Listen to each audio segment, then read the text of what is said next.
pausa. Un po' di riposo, poi riprendo. Devo finire, la stagione avanza. Loro sì che hanno finito. È da questa primavera che lavorano, senza fermarsi mai. Eh sì, perché loro non si fermano mai. Loro. Pensate che in una giornata di lavoro percorrono avanti e indietro, dai fiori all'alveare, anche 24 chilometri, trasportando una quantità di nettare pari a metà del loro peso. 10.000 bottinatrici, quelle che si occupano della raccolta, in mezz'ora possono ammassare nei favi 660 grammi di nettare, che vuol dire 2 etti di miele. Una colonia di api è costituita da migliaia di individui. Il loro numero può variare da un minimo di 5-6.000 unità nel periodo invernale fino a un massimo di 40-45.000 unità nel periodo primaverile estivo. Tante, vero? Tante, tantissime, ma anche molto organizzate. La società delle api è un orologio fatto da ingranaggi perfetti. Prima di tutto bisogna dire che questa società, questo gioiello di organizzazione, si compone di 3 tipi di individui, ognuno con dei compiti specifici. L'ape regina e il fuco, destinati alla riproduzione, e l'operaia, sterile, che si occupa di tutto il resto. L'ape regina è l'individuo più importante della colonia e ce n'è una per alveare. La regina, oltre a essere l'unica che depone le uova, governa anche la comunità. Sì, la regina governa. Governa attraverso una sostanza, i ferormoni, che solo lei è in grado di produrre e che, come uno scettro o un flauto magico, fa sì che le operaie riconoscano il suo comando. L'intensità e la qualità dei ferormoni sono un segnale di efficienza che la regina manda al resto dell'alveare. Infatti, quando la capacità di produrre ferormoni della regina diminuisce per via dell'età, le operaie si affrettano a cambiarla, a sostituirla con una giovane. Tenete conto che una regina giovane durante le grandi fioriture può deporre 1.500-2.000 uova al giorno, che pesano più della regina stessa. Al contrario, una regina vecchia di 3-4 anni ne depone solo qualche centinaio. Quindi all'ape regina spetta il compito di perpetuare la specie e per fare questo utilizza i fuchi, i maschi dell'alveare. I fuchi sono destinati solo a questo, fecondare la regina. Non sanno nutrirsi da soli e non compiono alcuna attività lavorativa all'interno della famiglia. Passano il tempo volando in cerca di una regina da inseminare. Però, quando ciò è avvenuto, perdono il loro apparato sessuale. E le api operaie, quando il periodo d'allevamento dell'ape regina è terminato, li uccidono con il pungiglione o li lasciano morire di fame. Ecco perché dall'autunno alla primavera l'alveare è popolato da sole femmine. Le api operaie sono infine quelle che svolgono tutti i lavori inerenti al buon andamento della società. La loro vita media è piuttosto breve. Quelle nate in primavera e estate vivono 30-40 giorni, mentre quelle nate in autunno possono raggiungere 3-6 mesi di vita e svernare assieme alla regina. Nel primo periodo di vita, 15-20 giorni dalla nascita, esse si dedicano alle attività di casa, vale a dire alla pulizia delle celle, alla nutrizione e riscaldamento della covata, all'alimentazione della regina e dei fuchi, alla costruzione dei favi di cera, all'immagazzinamento del nettare e del polline, alla ventilazione dell'alveare e alla difesa della colonia. Poi, dopo il 20° giorno di vita, diventano bottinatrici, cioè raccolgono nettare, polline, propoli e acqua per le necessità della colonia. Certo che gestire una simile attività richiede una grande organizzazione e quindi un sistema di comunicazione fra i componenti. Bene, le api sanno dirsi molte cose. Per esempio, segnalare alle api guardiane la presenza di un pericolo. Sono addirittura in grado di informare le bottinatrici nel caso venga rinvenuta una nuova fonte di nettare. Come fanno? Diciamo innanzitutto che le api distinguono chiaramente solo 3 colori, il giallo, il blu e il bianco, mentre tutti gli altri colori per le api assumono le tonalità del grigio. E non può essere che così, visto che i colori prevalenti dei fiori sono appunto il giallo, il blu e il bianco. E poi, altra cosa importante da dire è che le api vedono il sole anche in presenza di nubi.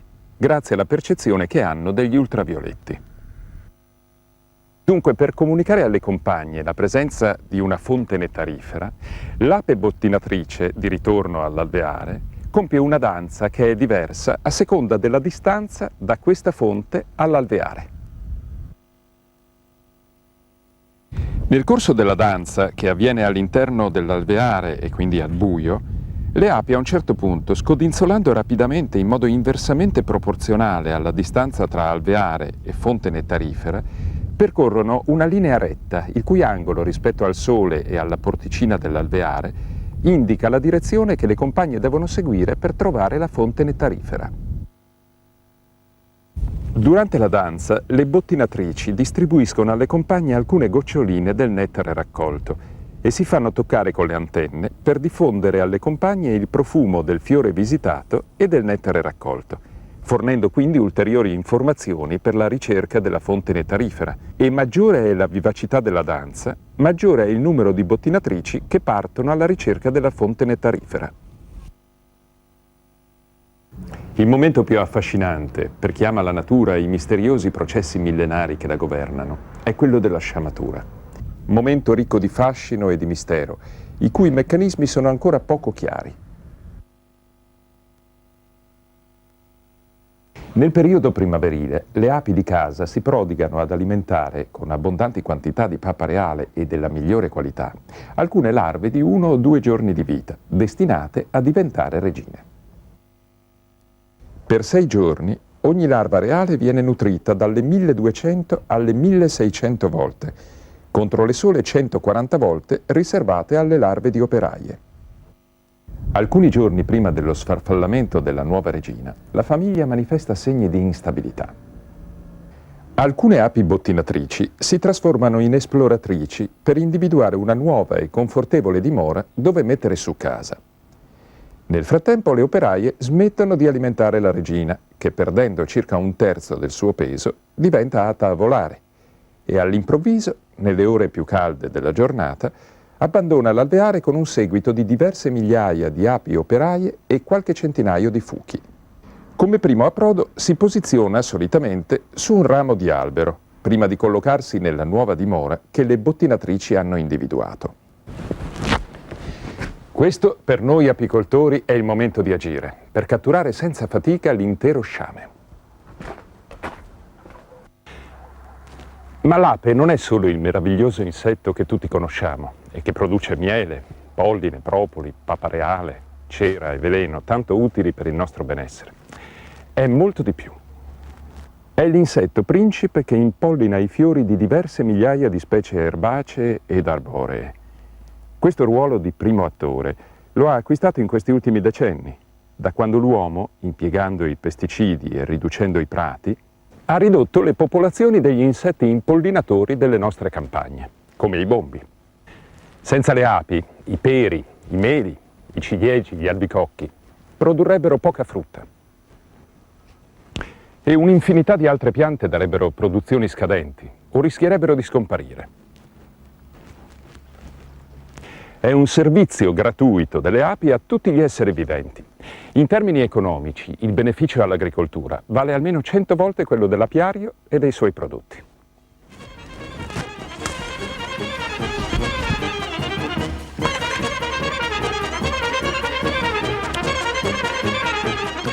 Qui in provincia di Udine l'apicoltura viene da molto lontano. Pensate che in alcuni sarcofagi romani rinvenuti ad Aquileia sono stati trovati dei vasetti di miele ben conservato. Oggi sono cambiati i problemi e per farvi fronte e migliorare l'attività apistica occorrono studi e ricerche. Nel nostro caso questo significa collaborare in stretto contatto con l'Università di Udine, con i suoi ricercatori e con le sue tecnologie.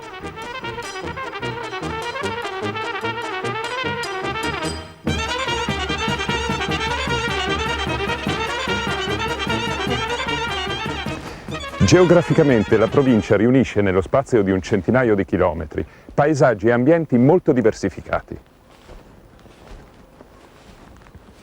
con tipologie ambientali ben caratterizzate dal punto di vista agricolo, della flora spontanea e quindi apistico.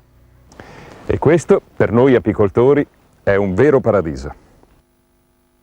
Abbiamo in tutta la pianura, fino ai piedi della montagna, robinia e ciliegi. Sulle rive del tagliamento, del Natisone e dei torrenti di queste valli, l'arbusto della Amorfa fruticosa. In Carnia, a quote basse, i prati della Fienagione e in alto, al limite del bosco, i rododendri. Nelle prealpi poi castagno, tiglio e ciliegio selvatico. Questo vuol dire per noi friulani poter soddisfare anche i consumatori più esigenti, soprattutto per i mieli monofloreali, fatti cioè con un solo tipo di fiore, come acacia, castagno, tiglio, tarassaco, rododendro, acero e amorfa. Ma non mancano certo i mieli millefiori, che hanno caratteristiche differenti da zona a zona, a seconda delle essenze che le api vi trovano. E poi produciamo anche un ottimo miele di melata di Metcalfa pruinosa. Questo parassita lascia in abbondanza su foglie e rametti delle piante che invade una sostanza zuccherina che le api raccolgono e trasformano in un miele scuro, quasi nero, ricchissimo di sali minerali ed enzimi. Per ottenere una produzione così variegata, la natura del nostro territorio è fondamentale, ma non basta, ci vuole anche tanto lavoro. Siamo noi che continuamente equilibriamo le colonie delle api, perché siamo noi che dobbiamo trovare le zone più favorevoli agli apiari, portarli al momento giusto e riportarli via a fine fioritura per ottenere mieli monofloreali. Andiamo!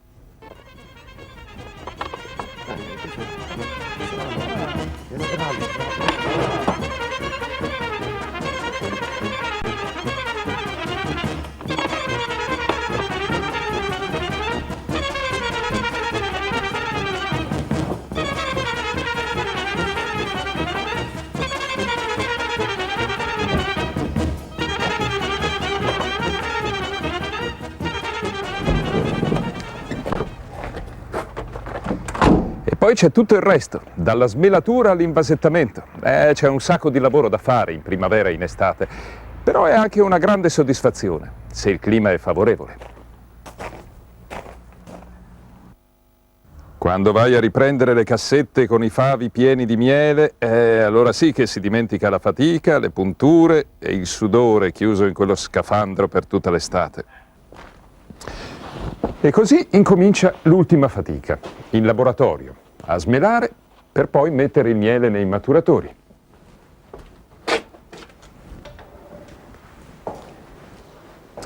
Il tutto come si conviene in un locale idoneo, igienicamente controllato e con attrezzature di prim'ordine, in acciaio inox. Banco e macchina disopercolatrice, smelatore e recipienti per lo stoccaggio.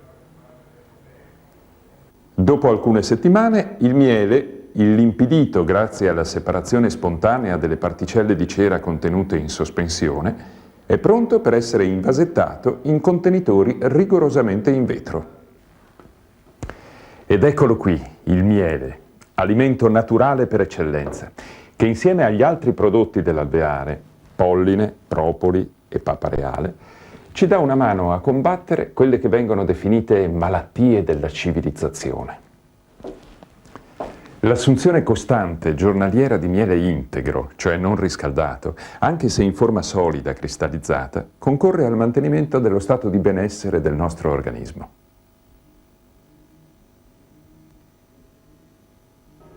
E ciò grazie alla presenza delle inibine, sostanze ad azione antibiotica che bloccano lo sviluppo dei batteri, ostacolando l'insorgere delle malattie. Per quanto riguarda poi l'alimentazione, ricordate che il miele è composto prevalentemente di zuccheri semplici, glucosio e fruttosio, prontamente digeribili, nonché di elementi minerali in quantità maggiore nei mieli scuri rispetto a quelli più chiari. E poi dal punto di vista calorico, il miele ha circa il 20% di calorie in meno rispetto allo zucchero e in più, rispetto allo zucchero, è ricco di svariate sostanze, quali acidi organici e inorganici, sostanze colloidali, oli essenziali e composti aromatici. Al nostro miele non viene riservata alcuna lavorazione industriale. Come gli apicoltori lo estraggono dai favi, così lo invasettano. E gli estimatori che lo amano e lo apprezzano non mancano. Purtroppo questo non si può dire per i mieli provenienti da altri paesi, dove fin dall'origine può essere aggiunto al miele dello sciroppo zuccherino di origine vegetale. E lo si può fare legalmente. Quindi il consumatore deve valutare la qualità del miele controllandone l'origine in etichetta, senza lasciarsi guidare solo dal prezzo, perché altrimenti il consumatore diventa suo malgrado la vittima di un sistema che ci allontana sempre di più da ciò che è vero miele e quindi da ciò che è qualità. Ma il miele, quello buono, fatto di quella natura da cui l'uomo moderno rischia di allontanarsi, c'è ancora, presso i quasi 1000 apicoltori di questa provincia friulana, sparpagliati dai monti al mare, in ogni paese, cittadina o contrada. Gente che può contare sul Consorzio Apicoltori della provincia di Udine, che li assiste e li consiglia per mantenere la qualità e la genuinità del miele friulano.